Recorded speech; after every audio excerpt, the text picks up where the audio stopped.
Domingo, 4 horas da tarde, o Botafogo volta a campo para jogar e enfrentar o Corinthians na Neoquímica Arena. Um jogo difícil, complicado, fora de casa, mas que se o Botafogo realmente tem pretensões de se classificar para a Libertadores da América já na fase de grupo, o que é muito bom você pensando em calendário e em planejamento para a temporada que vem. E no vídeo de hoje eu vou te mostrar como o técnico David Ancelotti deve escalar o Botafogo para esse confronto. Lembrando a vocês que o Botafogo terá desfalques importantes para esse jogo e eu vou citar todos eles e como o David pode fazer o Botafogo não sentir o impacto tanto desses jogadores que não vão poder jogar. Vem comigo. Estão vendo esse carrinho aparecendo aqui do lado da tela? Cara, agora você pode comprar produtos do Botafogo aqui no nosso canal. Você compra e vai chegar na sua casa com total segurança pelo YouTube. Você vai estar ajudando o nosso canal e também se ajudando utilizando um produto do seu clube. Então não perde tempo e compra por aqui. E essa é a provável escalação do Botafogo para enfrentar o Corinthians. Volto a repetir que é um jogo difícil. O Corinthians tem uma boa equipe com jogadores talentosos, apesar de viver muita oscilação no campeonato. O Corinthians vence um jogo jogando muito bem, no outro jogo joga muito mal, perde jogos que todo mundo acha que iriam ganhar. E o Botafogo tem um retrospecto muito bom contra o Corinthians, cara. Você pega assim, de uma forma histórica, o Botafogo consegue fazer bons jogos contra o Corinthians. E o Botafogo irá com o Léo Link como seu goleiro titular para esse jogo. Na lateral direita já começamos com a primeira mudança, porque o Vitinho está suspenso, recebeu o terceiro cartão amarelo. E quem vai jogar é o Matheus Ponte. E aí tem uma mudança um pouco de característica e até de forma de jogar. O Vitinho é um lateral mais rápido, mais forte e que consegue agredir melhor a linha de fundo. O Matheus Ponte é um lateral que até também tem como uma de suas grandes valências a fase ofensiva, mas ele é um lateral mais lento na recomposição, é um lateral que comete mais erros técnicos também do que o Vitinho, e tem a questão do ritmo de jogo. O Matheus Ponte não vem jogando tanto assim, entra de vez em quando, mas eu prefiro o Vitinho.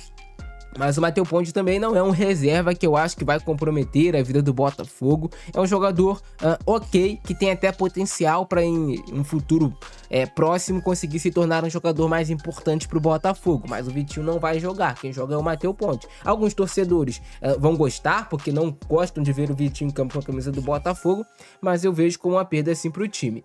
E aí na dupla de zaga o Botafogo terá o Alexander Barbosa e o David Ricardo de novo. E aqui um problema que o Botafogo vem sofrendo muito, que os times vêm explorando em cima do Botafogo, é a bola cruzada do lado contrário nas costas do zagueiro e nas costas do lateral do Botafogo. Pode ser tanto pela esquerda quanto pela direita. Essa bola levantada geralmente dos 3/4 pelo adversário, pisando no segundo pau do Botafogo, em qualquer um dos dois lados, tá resultando em jogadas perigosas e o David Ancelotti precisa consertar isso. Vocês pegarem os gols do Grêmio contra o Botafogo, foram gols assim, cara.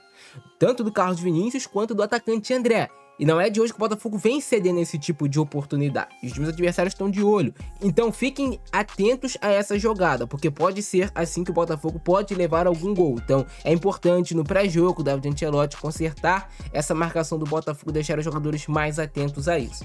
Mas o Botafogo vai com David Ricardo e Alexander Barbosa formando a dupla de zaga. David Ricardo inclusive já está chamando até a atenção do mercado europeu.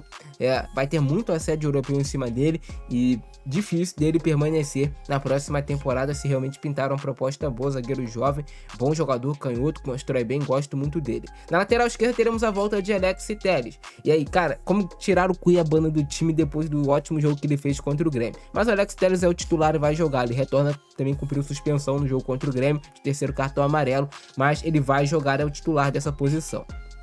No meio de campo, o Botafogo segue com problemas. O Marlon Freitas vai jogar, ok, mas aí tem a questão do Danilo, que saiu lesionado no último jogo. Provavelmente o Danilo não vai jogar contra o Corinthians.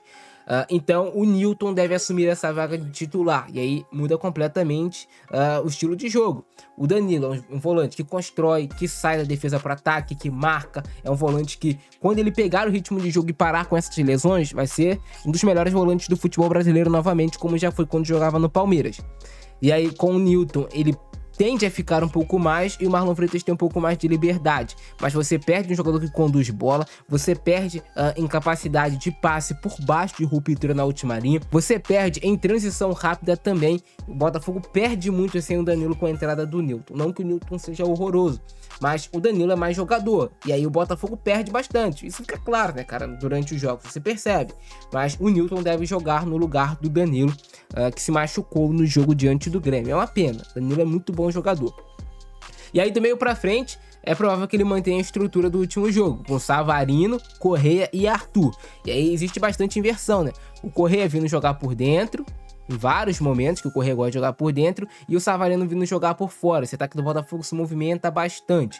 Pode acontecer também deles todos se juntarem aqui no corredor central, como eu já expliquei para vocês em análise, entregar as laterais para realmente os laterais darem amplitude e o Botafogo tentar ter essa superioridade numérica no corredor central para criar situações de gol, até para pisar na área na hora de cruzamentos e aproveitar essas jogadas. Mas a tendência é Correa, Savarino e Arthur novamente como titulares. Mas eu ainda queria ver mais um pouco do Montoro como titular novamente. Mas o Montoro, voltando de lesão, deve ficar no banco de reservas, assim como o Barreira. Mas aí tem a tendência do Arthur, Correa e Savarino iniciarem como esse trio de meias. E na frente sempre tem essa dúvida. Vai manter o Kadir? Vai vir com o Arthur Cabral? O Cris Ramos deve retornar para esse jogo também. Então tem essas três opções de centroavante que para mim são uma grande dúvida. Quem vai jogar de centroavante? Eu repetiria o Kadir. Eu acho que nesse jogo vai ter espaço para ele jogar. O Arthur Cabral não entrou bem diante do Grêmio. O Cris Ramos já tentou mostrar futebol e não jogou. E você, qual seria o seu centroavante titular? O David Ancelotti varia muito. Tem jogo que ele mete o Cris Ramos, jogo que ele vai com o Arthur Cabral. Agora o Kadir também entrou nesse rodízio de centroavante. Torço muito para que o Kadir consiga se firmar como titular dessa reta final de campeonato pro Botafogo. Outra alternativa seria ele jogar com 4 meias. Jogar com o Arthur, com o Correa, com o Savarino e aí colocaria o Montoro. E aí você deixaria um desses jogadores como falso 9. Pode ser o Savarino, pode ser o Correa. É um jogo que pode funcionar, tendo em vista que o Corinthians vai tentar vir para cima do Botafogo. Se tu colocar 4 caras rápidos, de bom passe lá na frente, que se associam bem, pode levar muito perigo à zaga do Corinthians. Tudo depende do estilo de jogo que o David vai querer para essa partida. E é isso, gostaram do nosso vídeo? Deixa o like, se inscreve no canal, ativa o sininho, compartilha em todos os grupos de Botafogo de WhatsApp. Eu fico nessa, abração do Francesco, nós, fui!